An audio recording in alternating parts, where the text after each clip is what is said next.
Hello students, स्वागत है आपका अपने YouTube channel Amit Sharma chemistry classes में।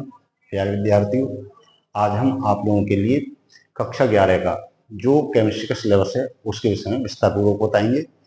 आपका जो इस साल कक्षा 11 का जो सिलेबस है उसमें कितने यूनिट्स आपको स्टडी करने हैं और किस प्रकार से इनकी प्रिपरेशन करनी है उसके विषय में आज का वीडियो रहेगा। आप लोगों को बहुत ही ध्यानपूर्वक इस वीडियो को देखना है और वीडियो के लास्ट तक बने रहना है, क्योंकि इसमें हम आप लोगों के लिए कंप्लीट सिलेबस के विषय में बताएंगे। चलो चलिए प्यारे विद्यार्थी स्टार्ट करते हैं कि आप लोगों के कक्षा 11 का जो कंप्लीट सिलेबस है वो किस तरीके से दिया गया है।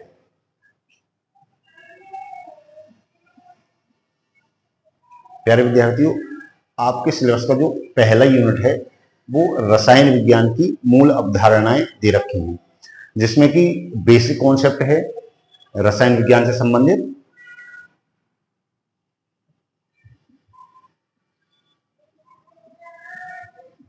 मूल अवधारणाएं,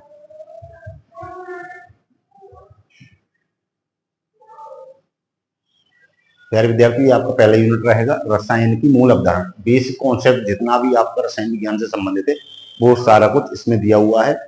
इसमें बहुत सारी चीजें ऐसी हैं जो आप लोगों ने प्रीवियस क्लासेस में 9th और 10th में जो है पढ़ी होंगी। अब इसका जो यूनिट सेकंड रहेगा आपके सिलेबस का वो रहेगा परमाणु संरचना।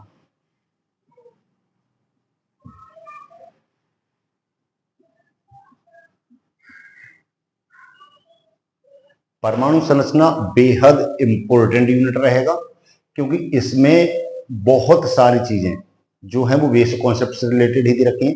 परमाणु क्या होता है, परमाणु की संरचना क्या है, परमाणु के संबंध में बहुत सारी चीजें इसमें दे रखी हैं। इसमें परमाणु संरचना से संबंधित कुछ नियम भी दे रखे हैं, जैसे कि हाइजेनबर्ग का नियम है, आपबाउ का रूल है, जिसमें कि आपको इलेक्ट्रॉनिक विन्यास करने होते हैं, हुंड का रूल रहेगा और क्वांटम संख्याएं वगैरह रहेंगी। इसके बाद जो तीसरा यूनिट है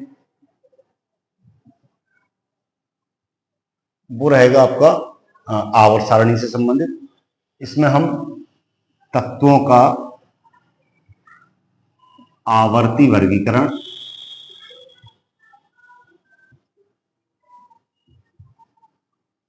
एवं गुणधर्मों की आवर्तिता,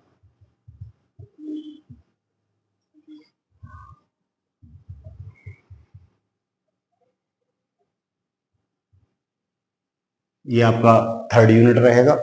इस यूनिट में जो है तत्व क्या होते हैं, कितने तत्वों की खोज की जा चुकी है और आवर्त सारणी से संबंधित जो भी सिस्टम दिया हुआ है वो आपके इस तीसरे यूनिट में दिया हुआ है। इसमें आपकी पीरियडिक प्रॉपर्टीज भी दे रखी है जो बेहद इंपॉर्टेंट रहेगी। यूनिट 4 रासायनिक आवंधन रहेगा।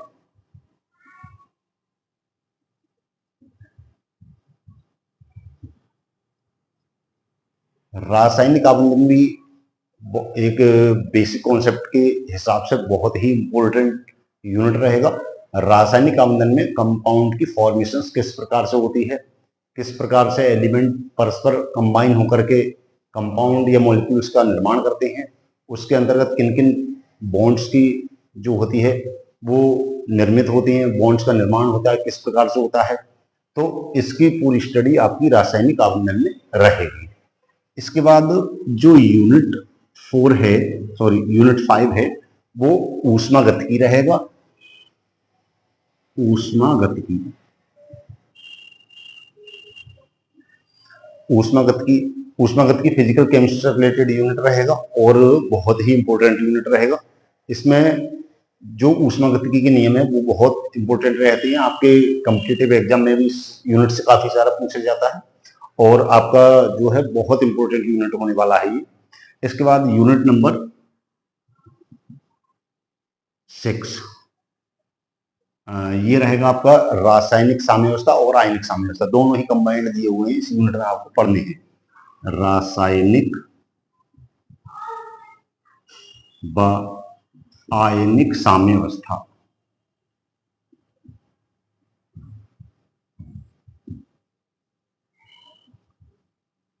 ये काफी लेंथी यूनिट रहता है क्योंकि इसमें रासायनिक साम्यावस्था और आयनिक साम्यावस्था दोनों ही कंबाइंड दी हुई है।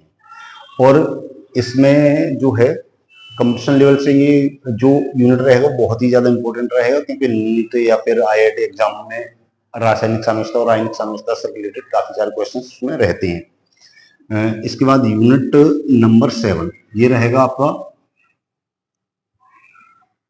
रेडॉक्स अभिक्रियाएं।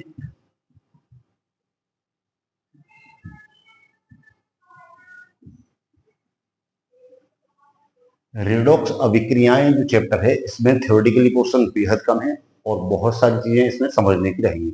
जैसे कि इस यूनिट में ऑक्सीकरण संख्याओं की कैलकुलेशन किस प्रकार से होती है, किसी रिएक्शन में हम ऑक्सीकारक और अपचायक को किस प्रकार से छांटते हैं, या जो केमिकली रिएक्शंस होती हैं उनको किस प्रकार से हम बैलेंस करते हैं। यहाँ पर केमिकल रिएक्शन बैलेंस करने के आपके 2 मेथड दिए जाएंगे, जिसमें कि आयन इलेक्ट्रॉन मेथड रहेगा और एक ऑक्सीडेशन स्टेट मेथड रहेगा।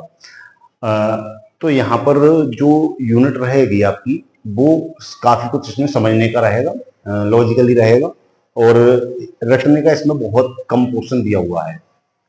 थ्योरेटिकल पोर्शन इस यूनिट में बेहद कम रहेगा। इसके बाद यूनिट 8 आपका जो यूनिट नंबर 8 रहेगा, यहाँ से लास्ट के जो 2 यूनिट है यूनिट 8 और यूनिट 9 ये आपके ऑर्गेनिक केमिस्ट्री से रिलेटेड रहेंगे। यूनिट नंबर जो 8 है वो काफी लेंथी यूनिट रहेगा और कार्बनिक रसायन का परिचय या कार्बनिक रसायन से रिलेटेड रहेगा। यहाँ पर आपका जो ये यूनिट रहेगा इसमें जनरल ऑर्गेनिक केमिस्ट्री के विषय में बहुत कुछ दे रखा है। General organic chemistry, in short इसको GOC लिख ले रहे हैं। जनरल ऑर्गेनिक केमिस्ट्री के अंतर्गत आपकी आइसोमेरिज्म रहती है, प्योरिफिकेशन की मेथड रहती हैं, IUPAC मेथड रहेगा, और रसायन विज्ञान का प्रादुर्भाव, कार्बनिक रसायन का प्रादुर्भाव कैसे हुआ था, कार्बनिक यौगिक क्या होते हैं, कार्बनिक यौगिकों का वर्गीकरण किस प्रकार से किया जाता है। और इस पोर्शन में एक आपका जो न्यूमेरिकल बेस्ड पोर्शन भी रहने वाला है, जिसमें कि आप लोगों के तत्वों की जो किसी कंपाउंड में परसेंटेज मात्राएं होती हैं उनको हम कैसे कैलकुलेट करते हैं, और यदि हमें तत्वों की प्रतिशत मात्राएं दे रखी हैं तो उससे हम कंपाउंड्स के एम्पेरिकल फॉर्मूला और मॉलिक्यूलर फॉर्मूला यानी कि मूलानुपाती सूत्र और अणुसूत्र का निर्माण किस प्रकार से करते हैं इसमें विस्तार पूर्वक आपको बताया जाएगा। इसके बाद यूनिट नंबर 9 ये आपका रहेगा हाइड्रोकार्बन। हाइड्रोकार्बन क्या होते हैं, कार्बनिक यौगिकों की जो शुरुआत होती है वो पहली सीधी हाइड्रोकार्बन होती है। हाइड्रोकार्बन भी काफी लेंथी यूनिट रहेगा। हाइड्रोकार्बन में आप लोगों के लिए यहाँ पर एल्केन्स क्या होते हैं, एल्कीन्स क्या होते हैं, एल्काइंस क्या होते हैं, इसके विषय में बताया जाएगा। इसके अतिरिक्त आपके जो है 11th क्लास के सिलेबस में कुछ एरोमेटिक हाइड्रोकार्बन भी दे रखे हैं। एरोमेटिक हाइड्रोकार्बन का जो बेसिकली कॉन्सेप्ट है वो आपका इस साल 11th क्लास में दिया हुआ है। जैसे कि इसमें बेंजीन पढ़ेंगे आप लोग, टोलुइन पढ़ेंगे, और इसके अलावा जो बहुत मतलब जो बेंजीन की कुछ डेरिवेटिव्स और शेष बचेंगे उनकी स्टडी जो है आप लोग नेक्स्ट ईयर 12th क्लास में करोगे। प्यारे विद्यार्थी, ये आपका जो है वो कंप्लीट सिलेबस रहेगा। ये सिलेबस आपका जो है वो कक्षा 11 के हिसाब से तो है ही है। इसके अलावा जैसे आप लोग ने जैसे आगे मन बना रखा हो कि आगे नीट की प्रिपरेशन करनी है या IIT JEE की प्रिपरेशन करनी है, तो उसके लिए भी ये सिलेबस आपका बहुत इंपॉर्टेंट रहेगा, क्योंकि शुरुआत आपको अभी से ही करनी है। ये नहीं कि 11th 12th करने के बाद आप लोग स्पेशली प्रिपरेशन के लिए जाएंगे। इनिशियली प्रिपरेशन आप लोग यहीं से ही स्टार्ट कर सकते हैं। तो प्यारे विद्यार्थियों, आपने जो है ये सिलेबस देखा, आप लोगों को इस साल ये कंप्लीट सिलेबस आपको पढ़ाया जाएगा, जिसमें कुल मिलाकर के 9 यूनिट्स रहने वाले हैं, और इन 9 यूनिट्स को बेहद अच्छे ढंग से आप लोग स्टडी करेंगे। ठीक है प्यारे विद्यार्थियों, वीडियो को जो ज्यादा से ज्यादा लाइक करें, शेयर करें और चैनल को सब्सक्राइब करें। Thank you.